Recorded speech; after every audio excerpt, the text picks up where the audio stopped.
Greetings, everybody. Thank you so much for joining us here at Space Cowboy Books Online. I'm your host, Jean-Paul Garnier, and this evening we are here with Barret Baumgart for the release of Yuck. Barret Baumgart is an award-winning writer of weird investigative nonfiction whose research and writing revolves around California's Mojave Desert. Baumgart's first book, China Lake, about a secret military base 2 hours from Los Angeles, home to the largest concentration of Native American rock art in the Western Hemisphere, won the 2016 Iowa Prize for Literary Nonfiction. The book was named a Best of the Year by Kirkus and Brooklyn Rail.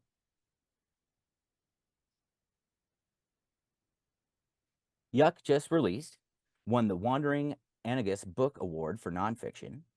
It's Barrett's second book, and it unearths a hidden dark history of the Joshua tree, Yucca brevifolia. Barrett's expanding output of weird nonfiction has appeared in the Paris Review, the Iowa Review, Vice, the Rumpus, the Gettysburg Review, Guernica, and many other outlets. In addition to his nonfiction, Baumgart sometimes dabbles in Western horror and mockumentary screenplays. He maintains a blog and occasional podcast on Substack called Dumpster Fires about the alley outside of his apartment in Los Angeles. I'm going to hand it over to Barret to read us some excerpts from Yuck. Cool. Thank you, Jean-Paul.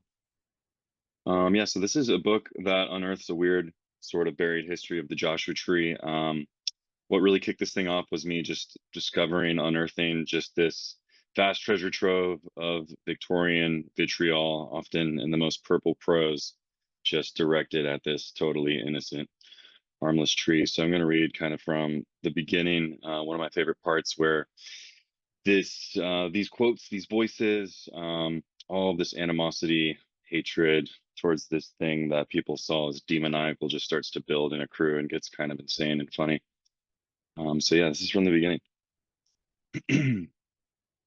Native Americans referred to it by different names, but for all of them, it was the same, a bridge.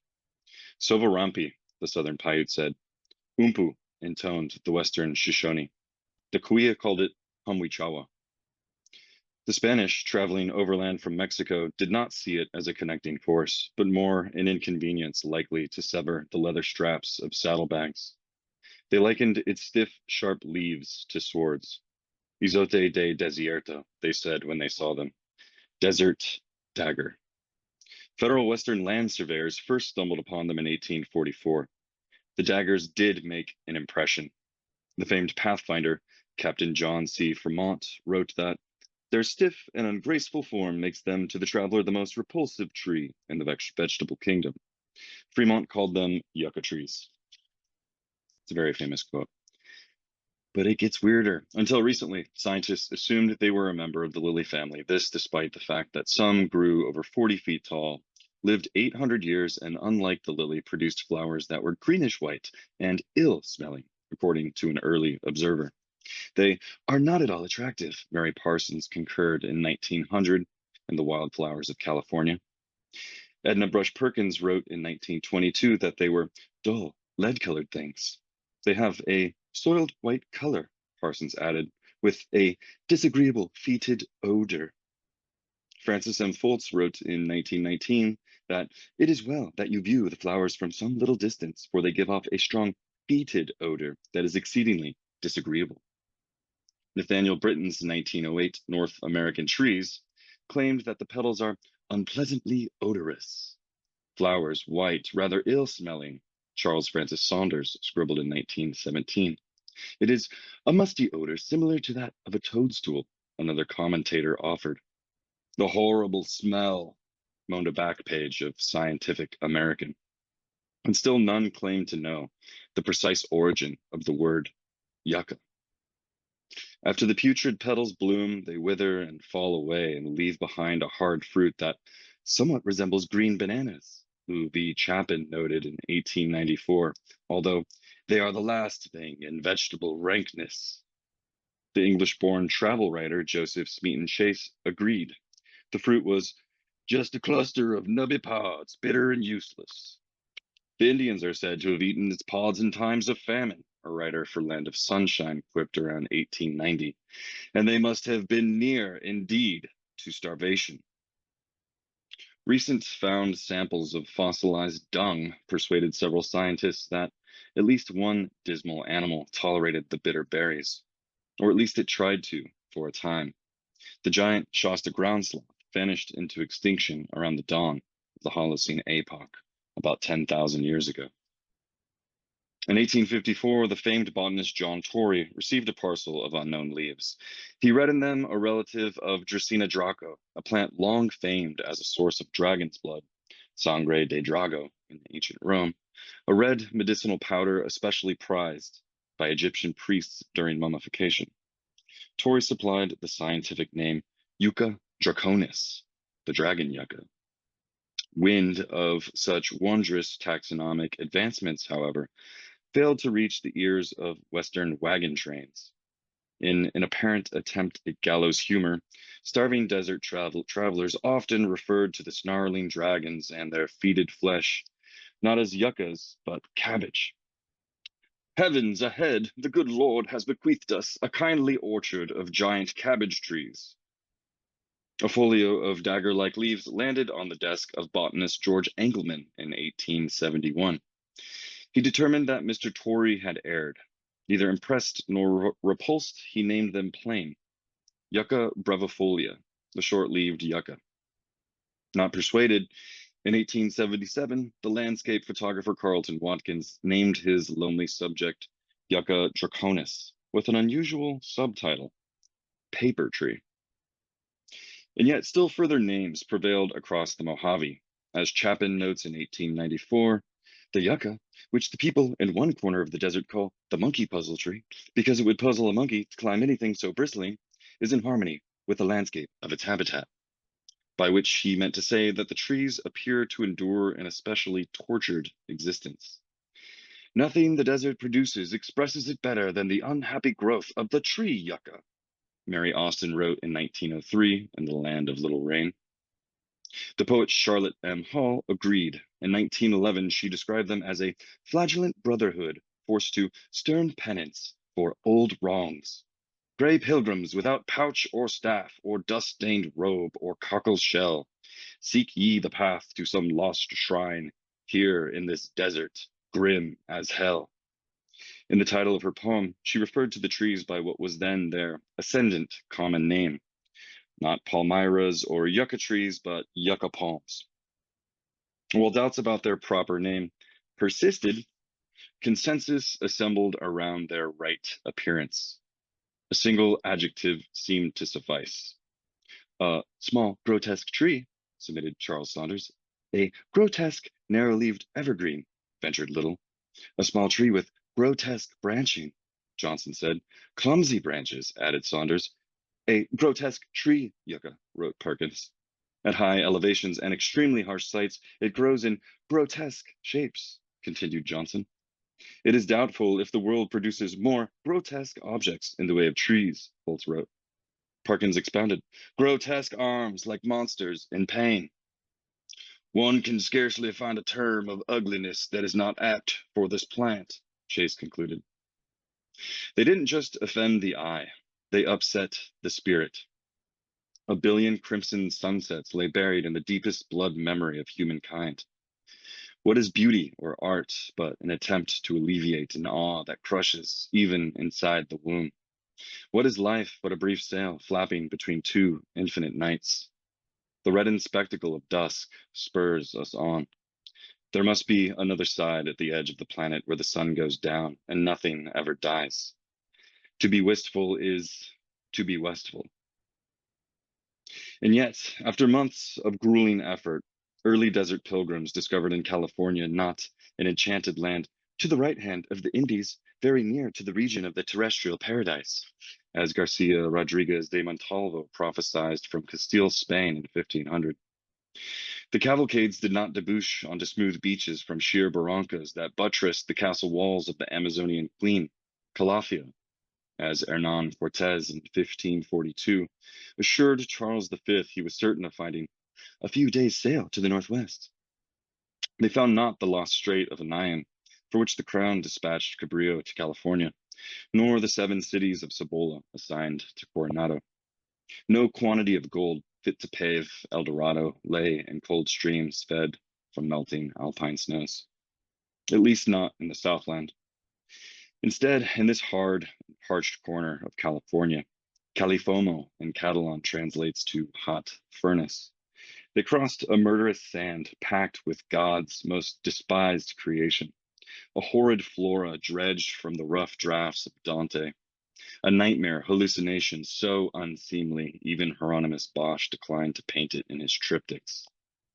Instead, they encountered a sudden heinous scarecrow, hundreds and thousands of them arrayed across the baking plains like strange apotropaic pillars, relics of some crazed and obsessive cult work, of some desperate race long since doomed and reduced to dust.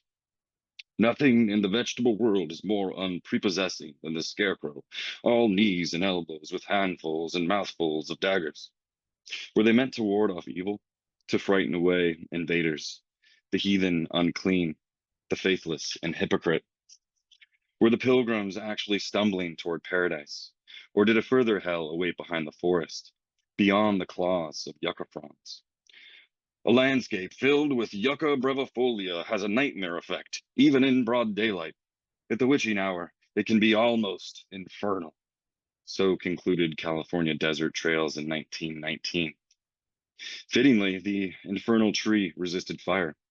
The spongy, fibrous wood was useless for ordinary purposes, wrote Saunders. A curious, coarse, fibrous substance, Charles Shin wrote in 1891, of little value for firewood.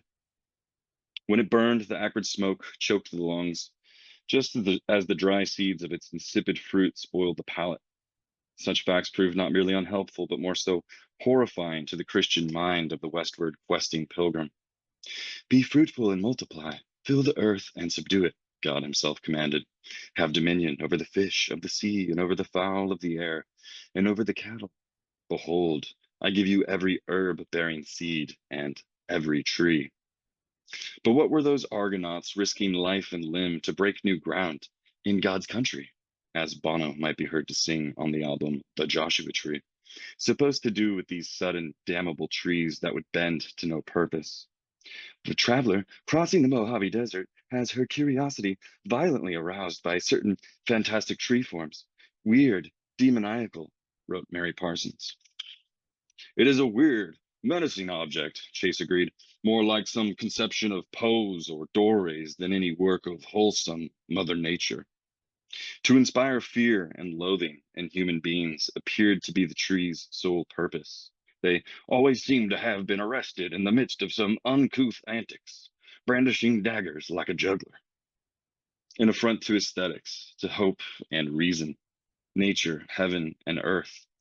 No doubt many felt inspired to uplift creation by felling entire forests of such offensive trees. In their fall, they serve mankind better than in life, Chapin surmised in 1894. And I'll stop there. And that section goes on with sort of kind of crescendo of disgust for a little bit. Thank you for sharing that excerpt with us, Barrett. So many of the references you just shared and many of the references in Yuck look at the Joshua Tree as ugly, useless, and essentially unwanted. Um, why do you think there has been such a drastic change recently in how this particular plant is perceived? Man, that's a good question. Not one I think I really have a good answer for. Um, I think going back to the 1960s, um, you know, people in music and film steadily getting out of LA and establishing a kind of countercultural anchor out there has something to do with it. And that slowly over time, um, it just becoming some kind of like hip destination. But the explosion in the past 10 years, 15 years, I mean, it just seems like it's just taken off. I can't really account for that myself. I mean, I remember I used to go out to like Death Valley, Joshua Tree when I worked for the U.S. Forest Service back in the day, and there would be nobody there, and you would never need a reservation. And that is certainly not the case at Joshua Tree anymore. Yeah, I don't know. What do you think? It's changed drastically and rapidly, and but for not always obvious reasons. And interestingly, it's putting the tree at greater threat. Hmm. uh, Social media would be an element, but yeah, I mean, I don't know. Yeah, why has the desert suddenly become cool? it's a peculiar phenomenon, especially for those of us that live here. For the audience there, we will be getting to audience questions soon. Please put them in the chat if you have any, and we'll try to get to all of those. Um, Back to the book for a minute. While Yuck is a nonfiction book about nature, the writing and oftentimes even the quotes that you've used are formatted more like a book of poetry. Why did you decide to use this particular form, and how did making this decision fit the theme of the book for you? Yeah, the form is weird. It looks ugly, distorted on the page. There's a lot of line breaks. It's fragmented.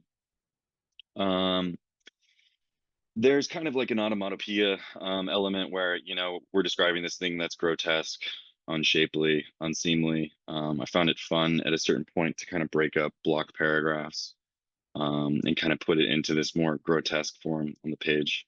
It's kind of like a little bit of a cheesy move to do that.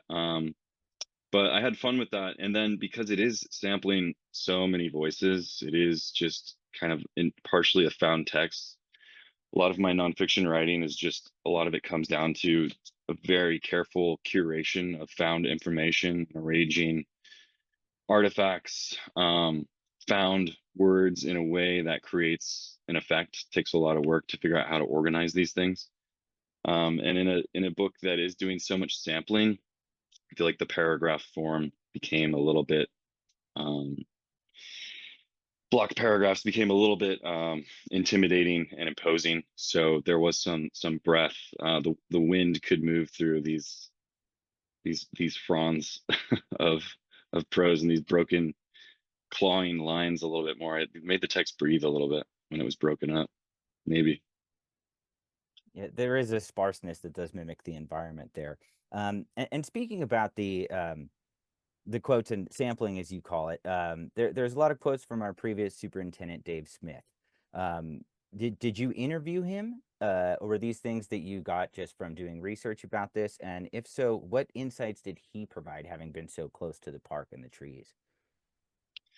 Yeah, that's a good question.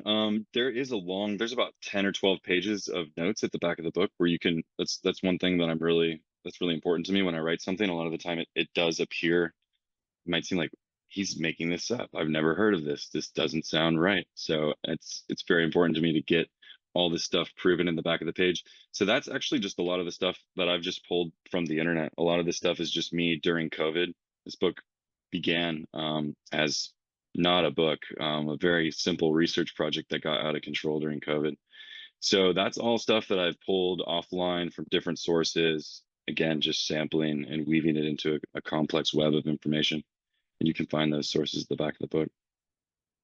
And did you reach out to any of the people from the park in your research? And I mean, you mentioned having working for the Forestry Service. Was that part of the research or connections to finding these people? No, I didn't personally reach out to anyone in the national park. I mean, I might have at some point, like in the process of this, I've sent so many emails. But no, I mean, this thing was more just like a document, just gathering voices, curating information. And so, yeah, I mean, each new like surprising sort of synchronistic informational bit that could create drama, the next new level up of weirdness would kind of compel my research. And I never got to a point where I was like, I need to start doing an interview. I need a long form interview with a bunch of quotes, because it's just this constantly unspooling kind of sampling and curation. So no, I didn't. I didn't reach out to the superintendent. I'm embarrassed to say, but there's some great quotes that I've grabbed from him. Yeah, Dave was an interesting guy. He did some great work out there. And in this research process, I mean, you found a wealth of old journals that are talking about the trees and the area. Were these things? Was this just internet research, or did you also reach out to some of the local historical societies? I mean, how do you go about the process of finding these antique journals in the first place? Yeah, that's a good question. It was 5 years ago.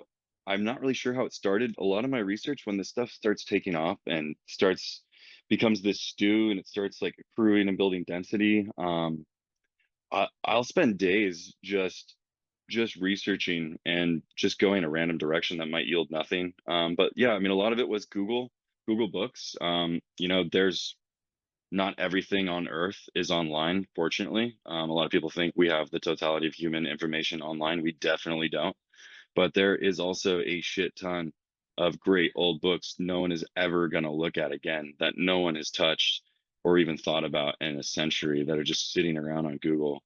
Um, and a lot of them have been photocopied at university libraries slowly over decades. Some of those books are they're bad copies. You can go search for a term. A lot of this was like choosing terms, grotesque, demoniacal, just digging through hundreds of books with key terms, searching for Joshua Tree. You get Joshua Tree, read everything around that. So it was like kind of yeah, like just diving into this morass of forgotten material and finding again and again and again, whoa, that's a new term to search. Wow, they're using demoniacal again and again, infernal again.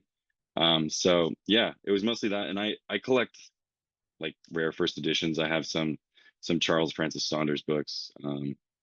There's also, the whole archive of Sunset Magazine to dig through online. So just kind of discarded stuff, forgotten stuff. Yeah, it's amazing how much is out there, and but like you say, there's so many things that aren't on the internet, which is a good reminder. Um, Yeah. in the preface of this book, you mention your personal alarm at the changes that Joshua Tree, the town, has gone through. Obviously, the park is public land, belongs to all of us. But I've noticed an interesting thing that I wanted to ask you about. Why do you think that people that don't live here often come to think of this place as belonging to them? Do you mean the town of Joshua Tree, or just anywhere that contains Joshua trees, or? The town of Joshua Tree, and there are Joshua trees outside of Joshua Tree, obviously, but it is limited to a specific geographical area. However, I've noticed that a lot of people that don't live here, that have taken offense to changes that have happened in our community, often take it as a personal affront. And I'm not suggesting that you have, but often take it as a personal affront and uh, speak as if they're locals almost. And I'm wondering if you have any insights as to where that comes from and what that is. And we'll talk a lot about the relationship of LA and Joshua Tree, but specifically, since you referenced that in the preference, I wonder what your thoughts were. Yeah, I mean, if I can speak like from my own perspective, I mean, I'm from San Diego. I've lived in LA. From my own perspective, coming out to a place, a desolate location like Joshua Tree, being able to camp anytime and finding that place suddenly blown up with Bluetooth speakers thrown around the rocks, meat smoke, top 40 hits pounding, all the campsites full. And some people would celebrate that. That's great. I Potentially nothing to lament, but it's like maybe there's a secret that's been discovered to an extent. Like, I don't know, bad analogy, but like if there's some cool band, like you're a hipster, there's this dark wave scene that's like been blowing up recently. Suddenly when something becomes popular and everyone notices it's there, you feel like this thing that was yours, even though it wasn't yours, it was already enjoyed, appreciated by millions of people. um I don't know. It's probably just human nature to find when something becomes popular, it's less cool and slightly off-putting. So, I mean, in one way, all these places exploding is like awesome. The secret's out. The desert is actually really cool. It's not that it's dead. It's not that there's nothing there. It's this just gorgeous alien vastness. A place like Death Valley, the whole 395 corridor, Joshua Tree. I mean, so it's great, but it's annoying when you've been there and it's been quiet for years. And in the town, I mean, I can't speak to the town. I know that for for me going to Joshua Tree and finding there's been one bar in town for years and years, it's nice to see that there's more than just the saloon at the moment. But yeah, waiting 3 hours to get a beer, to get a table to drink a beer is always not that was not ideal often. Yeah, that's sort of prompted a lot of informal gatherings for drinking. Well, you'll Uh, have to invite me next time. Sorry. so, well, yuck is obviously about the Joshua Tree, and of course, living in Joshua Tree, the plant is synonymous with where I live.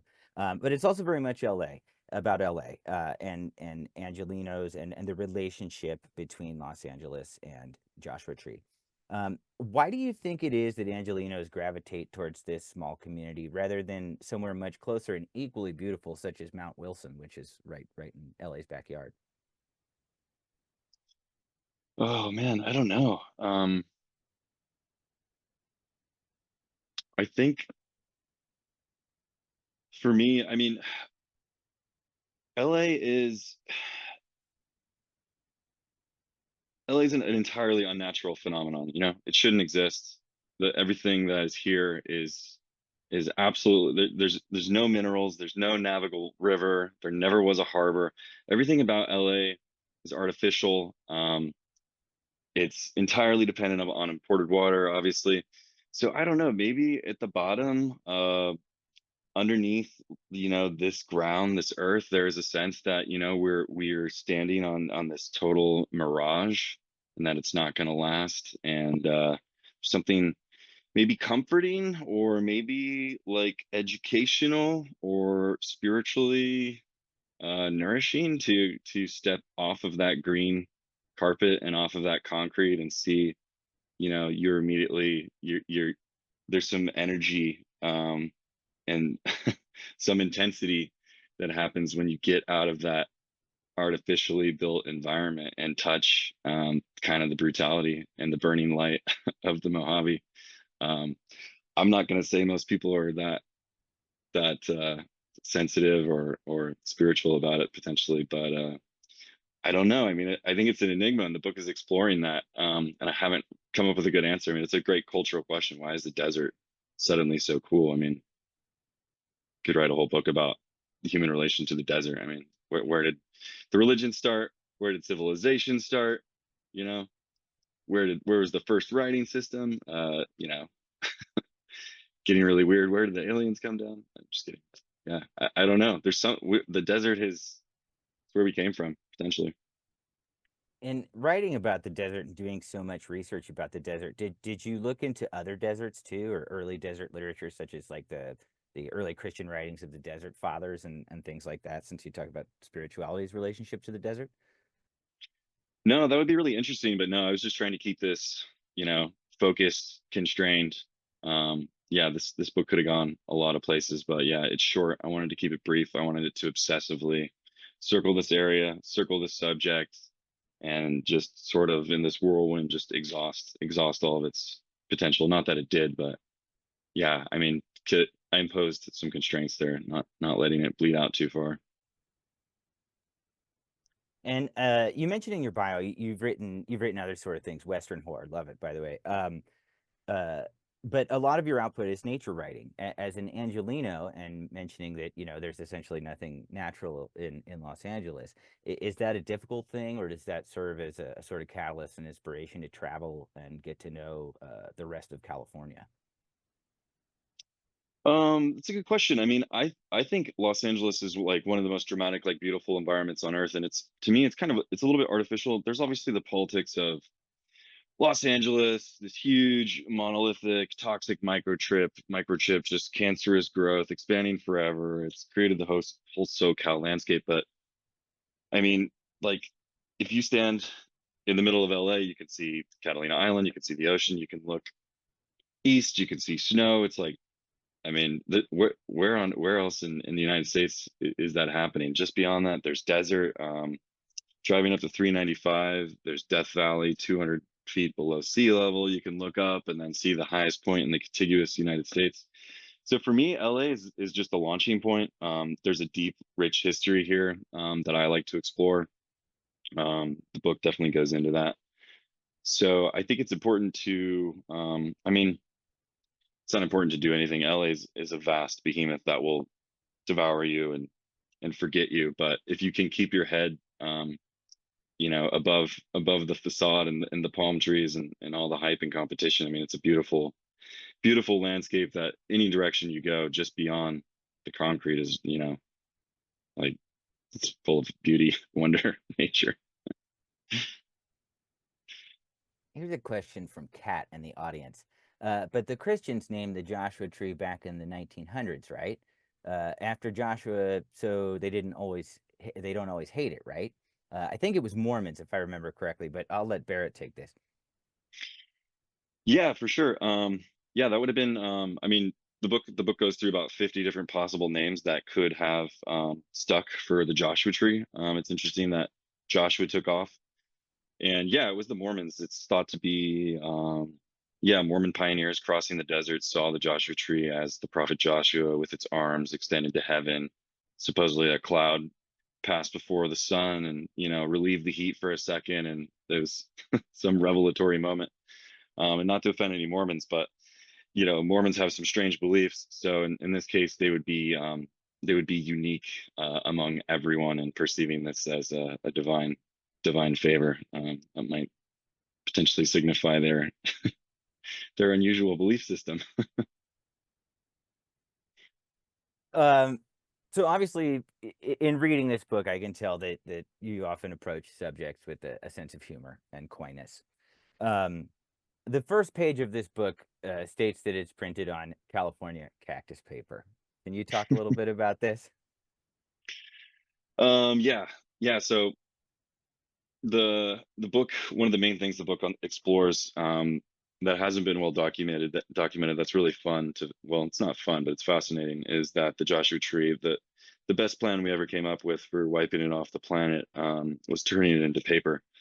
And there were actually a series of mills established at the edge of LA County, processing yucca pulp, turning it into paper, mainly around the Antelope Valley, and today some little town called Ravenna, close to Acton.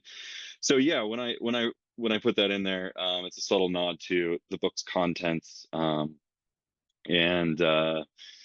yeah, I wasn't hoping for any real controversy or anything, but it's sort of a little preview of what the book contains, what it gets to, and yeah, I mean it's depressing that the Joshua tree is potentially, climate change might be, by the end of this century, potentially making this thing extinct.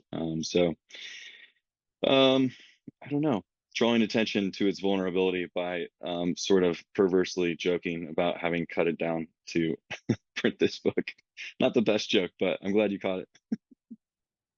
I do find it quite funny. So maybe there are those that would be offended, but I appreciate that sort of subtle humor leading into the book there. Um, and speaking about the history of Joshua Tree as a product for making paper, you talk a lot in the book about the Puente Hills landfill. And I wonder if you could talk a little bit about this particular landfill, what it means to you, how you came about discovering its history. Um, have you gone there? And I mean, what is this place today? Yeah, that's another one of these things where it's like no one's heard of it. Yeah, it's so it's the largest like landfill like on the planet. It's shut down a few years ago. It's by like Whittier. It it made the term landfill a misnomer. I'm not sure how many stories tall it is. I don't remember. It's probably like 25 stories tall. It's like 8 stories taller than City Hall in downtown Los Angeles. It's an engineering marvel. The fact that they've been able to pile that much trash, it's something like 100 times the wreckage of the World Trade Center collapse. Something ungodly like that. It's not. I don't remember the exact term, but what does it mean to me? I mean, in the book, I kind of identify it as the true, you know, the center of Southern California, the actual, the epicenter of Los Angeles, this thing that's been so carefully concealed and engineered to allow us to forget and not suffer the consequences of the vast, unfathomable consumption that has been pioneered in this region and disseminated to the entirety of the globe through media as the ultimate aspirational lifestyle and the quality of life here, which, if reproduced around the planet, would and is leading to absolute ruin. So that landfill to me is just a vast, incredible symbol of Southern California. It's a man-made mountain of trash that we don't have to look at because it's been turned into a nature park. And I've been up there. You can walk on it. You would never know it's there.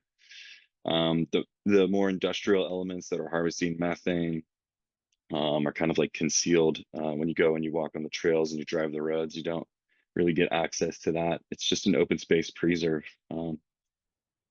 And it's powering 50,000 homes, capturing the rot beneath its surface and burning it to turn turbines, methane gas. And I think I claimed somewhere in there that that is the one practical physical use Joshua trees have been put to is capturing whatever strata of Joshuas were wiped out around Palmdale, Lancaster, Bulldoze. Certainly, some of them found their way to Puente Hill and continue to rot and produce a little bit of methane. Completely bizarre and ironic. Um, y- Now you seem to gravitate towards these sort of hidden histories we don't discuss this even though we're living on a mountain of trash. What's the allure of these hidden histories for you? How do you investigate and decide to expose them? And ultimately, what's your motivation for telling these stories? Yeah, that's a good question. I don't know. There's a quote by one of my favorite writers, a guy named W.G. Sebald. He's kind of a weird nonfiction writer. He depends a lot on synchronicity and like the uncanny. And he has a quote where he says something like writing is about discovering something hitherto unseen. Um, yeah, if you're not uncovering something hidden, like what's the point? And I don't know. I mean, I think um, the art that I want to make, the things that I've been drawn to, tend to like bring something new into the world and make you aware of potentially something unseen. And that might be supernatural, that might be some future possibility, sci-fi wise, transhumanist. Um, I don't know. We tend to think that we have all the answers, that we're standing at the precipice of, evolution. We're at the apex. We have it all figured out. Um, and I'm constantly driven and delighted by understanding, especially through all this information, curated as much research, having all of that pulled and gathered into a picture of maybe, hey, total uncertainty. We don't know where we are. We don't know where we're going. We think we have it all figured out. We know right where we're standing, but look, like right beneath the surface, for 150 years, you didn't even notice, this vast history or this, you know, petroglyphs or, you're living on a landfill. I mean, these are bad examples, but I don't know. It makes the world interesting, fascinating, mysterious. And do you think in a case like something like the Puente Hills landfill that this history has sort of been suppressed by developers for the um, perceived quality of the land or the desirability of the land? Because this book also talks a lot about the desirability of the land and the back and forth. The propaganda saying this is the place to come, yet the response that says this place is horrible, and that interesting interplay between those two polar opposite ideas. Um, do you think with the Puente Hills landfill that this is an intentional erasure of history? You mean the fact that not many people are aware of its existence? Yeah, I mean, it's been camouflaged. I don't know. It's an engineering marvel. Like it has been designed and engineered to be camouflaged, to go unnoticed. It's been forested, it's been graded and covered, carefully managed.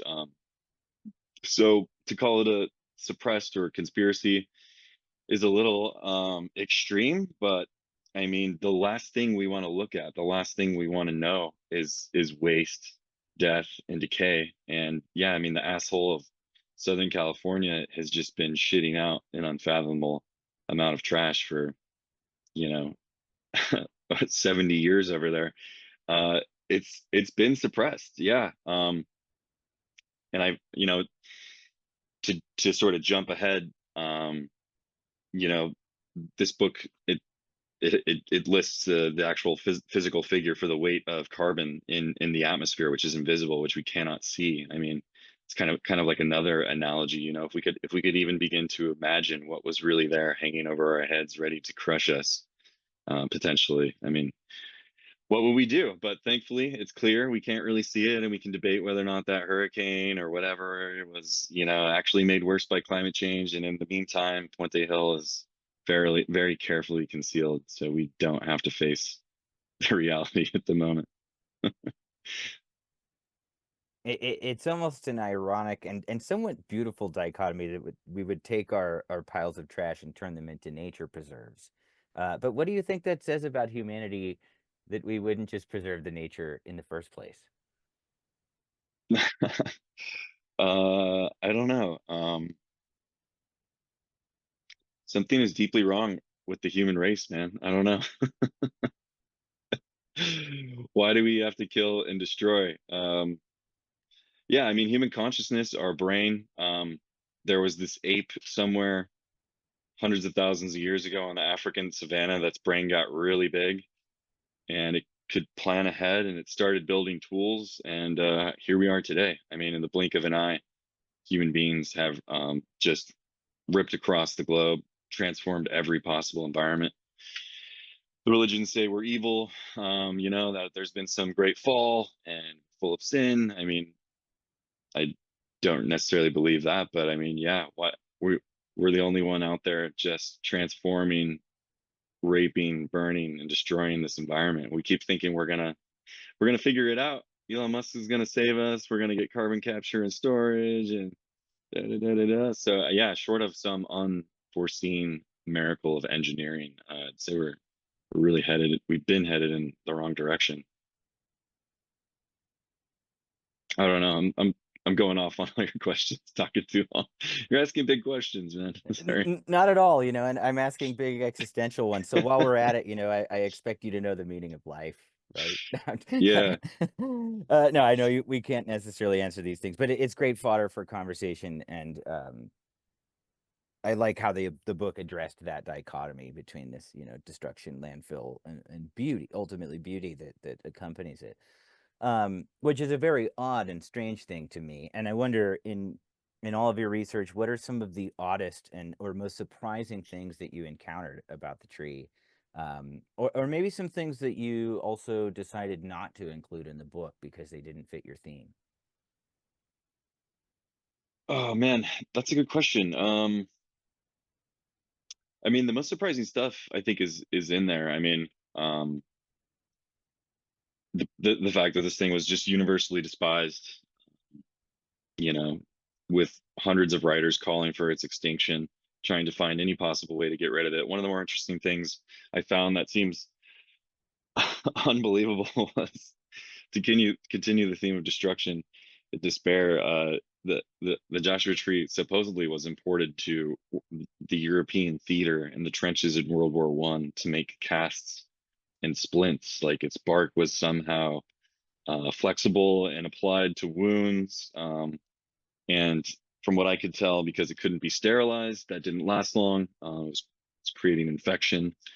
Um, and I mean, yeah, that's ironic. There's all these quotes. I mean, it's anthropomorphic. It's got these grotesque arthritic arms, and then you're taking those arms and applying them to human beings who are just dying in misery and for no purpose to, you know, conquer an inch somewhere in a forest in Belgium. It's pretty awful. I shouldn't laugh.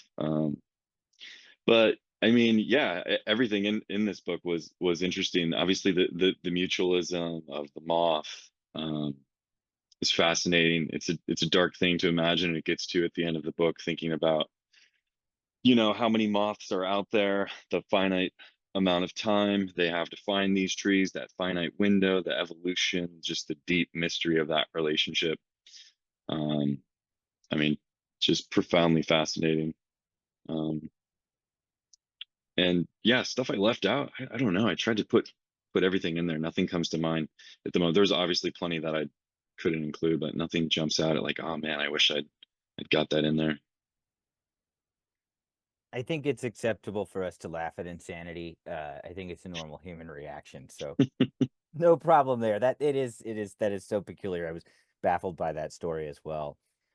Veering away from the book for just a second, you've mentioned the 395 a couple times, and this is one of my favorite areas of California, particularly the Bristol Cone Forest, just above Lone Pine, which is a spectacular area, and in many ways, very similar to this area here with the fake Western, the where Westerns were filmed, and so where we gain our perception of these things, but not necessarily correlated with history. And obviously you've traveled up 395. Is this a place you intend to investigate and write about as well? And if so, where in that corridor? Um, the 395, well, yeah, so I mean, my first book, China Lake, I'd say is rooted in the 395 corridor. If you're on 395 and there's a famous area called Fossil Falls where there's some like rhyolite domes visible from the road. There's petroglyphs out there. If you get off 395, you take 178, you drop down to Death Valley. You can shoot off there into the Coso Range wilderness. These are really crazy, crazy areas that don't get a lot of traffic. So my first book, China Lake, is definitely steeped in the 395 in the Eastern Sierra Nevada. So I parts of that book range up to Bishop and trying to think of the name of the lava field up there where there's some petroglyphs that have been vandalized. So yeah, I'd say I've touched on it, and it is kind of my favorite place on Earth. I wish I'd traveled more and could say it's something way cooler. But the 395 is mind blowing, and I'm always kind of delighted and disgusted when I talk to someone in LA who's never heard of the 395, doesn't know what it is, and has no idea about this vast, just totally magical area in California. Yeah, a truly incredible place, and with the ecologies butting up next to each other, the way they do here, which one of the things that makes California so beautiful and unique, the variety of ecology. So back to the book. This is sort of a personal question for me because it's something I've been trying to figure out to no avail. The book references many LA Times articles. Um, Today, the LA Times seems to target and almost obsess over Joshua Tree. And reading this book, it seems that that is actually a longstanding tradition for them, even though we are not in Los Angeles County. Why do you think this is? Do they invest in development companies? In your research and reading all of these articles, what is the relationship with this area, this plant, this town, and LA Times? I don't know. I mean, in a lot of the research I've done, LA Times is reporting on the 395, the petroglyphs on the naval base at China Lake. They have some really great articles about this totally mind-blowing place that should be a national park. I think the guy's name is like Luis Shonagun. I don't remember exactly, but that guy has gone out and reported on some just supernatural wonders all around the desert, from the Joshua trees to the Coastal Range petroglyphs. There might be some motivation there. It does make me think, if you want to get conspiratorial, you know, uh, you know, the aqueduct, the San Fernando Valley, if you own a bunch of land somewhere and you can start promoting it through your paper and getting people to move out there, you'll become rich overnight. I don't know if that's going on. I would kind of doubt it, but obviously it's LA, it's real estate, it's maybe that's possible. But the the more friendly interpretation from me would be that, like you just said, the geographical diversity of California is astonishing. It's what brings people here from all over the planet. The biodiversity is astonishing. I mean, you have the oldest tree on Earth, you have the largest tree on Earth, you have the weirdest tree on Earth, you have the tallest tree on Earth, all contained within this arbitrary boundary of California. Um, so there's a reason why, you know, people are reporting on these places. They're mind blowing. And you go stand outside a cafe in Joshua Tree one day, people might be speaking Indian, they might be speaking French, Japanese. To come to California and see its national parks, to drive, the one through Big Sur. I mean, this is on people's bucket lists. I mean, all over the world. And California's sick, man. A lot of people live here, and unfortunately for you and Joshua Tree, they keep saying that Joshua Tree's sick too. But I don't know. Do you have a theory? Do you think the LA Times secretly owns some plot of land that they're hoping to develop out there? Well, Chandler? the whole thing is a double-edged sword, you know, and I don't claim to have any particular information. I know a lot of locals feel as though the LA Times tends to pick on us, and for an entity that is not related to us has drastic sway over changes in our culture, and there is a lot of animosity within town, and it's always curious to see how that's viewed from people that love this place but don't live here. And Yeah. I found it interesting that you had so many stories from the LA Times and sort of various. There's this push and pull between you've got to come to Southern California. This is the place we want people to come. And then this sort of love hate relationship that the book expresses of well this landscape is a wasteland and it's a ugly tree that smells bad and Mhm. it's just such an interesting polarization of attitude towards a place and Mhm. because we have this feeling locally in regards to LA Times and there's so much reference to LA Times and articles that they'd written in the past. I just wanted your hot take on that. um, Yeah, yeah. I mean, whether Ken Lane has they a quote own in there. land, who knows, I Yeah. mean, I'm sure one could find out if one wanted to, but Ken Lane has a quote in there from the LA Times. Ken Lane, obviously desert oracle. The desert has suddenly become cool. The millennials think it's authentic. I mean, that encapsulates it to a large degree. Yeah, I mean, who knows what's going on? And then the LA Times, yeah, I mean, you got to find something to write about other than uh, how shitty LA is. So unfortunately, they're coming and poaching off all these beautiful places. But this book, I mean, I think some people could get the impression quickly reading it that I don't like the Joshua Tree. That I'm in agreement with some of these writers, and I kind of wanted to leave that ambiguous to an extent. I mean, this is definitely not a booster book. That's something that was like important to me, and I hope comes through like pretty clearly that the Joshua Tree is being relentlessly commodified, promoted. It's booming technically, or it was, as a market. And this book is not seeking to boom at all. In fact, by digging up this darker history and shining a light on this kind of relentless, uncritical commodification. If anything, it's trying to pop that bubble a little bit and get people to reflect on that kind of complacent, breezy consumption. Um, yeah, and as just a few more questions before we wrap it up. As a nature writer and someone that obviously cares deeply about nature and the landscapes of California, what suggestions do you have for people to be able to enjoy these types of places while also preserving these types of places?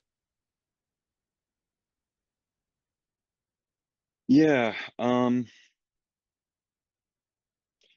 I think you should read about wherever you're going. I think you should, at minimum, read the Wikipedia page. I think you should have a historical appreciation. You should consider the local people that live there. Um, if you go to a tiny place like Lone Pine and you want to go fuck around in the Alabama hills, um, I, on your way there, why don't you, have whoever's in the passenger seat read everything they can on Wikipedia while you drive. And when you get there, don't blast your Bluetooth speaker. Don't leave any trash.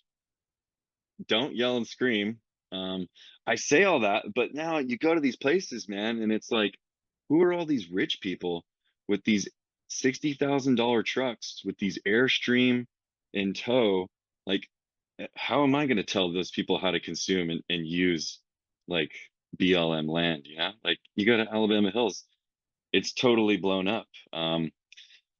But I guess I would say, yeah, I mean, like use it, appreciate it, but know that it's a finite resource and treat it with respect and have a sense of the history, the human history, the biological history, and the ongoing fragility and like magic of those spaces. Don't just it's not a place to just like do mushrooms and play fucking hip hop on your Bluetooth speaker. You know, like play whatever music you want, but let other people have their moment, their solitude. It's It should be a place of solitude. That's sound advice, and any music welcome except for house, if you're anywhere in my neighborhood. But just on a personal aside there. Yeah, very sound advice. Thank you. Um, lastly, what are you currently working on, and what's coming up next for you? Um, well, I have a blog where it's called Dumpster Fires. I'm doing like a lot of short pieces on there, quick research pieces. I used to live in an apartment in LA where there was a dumpster fire in the back alley every day.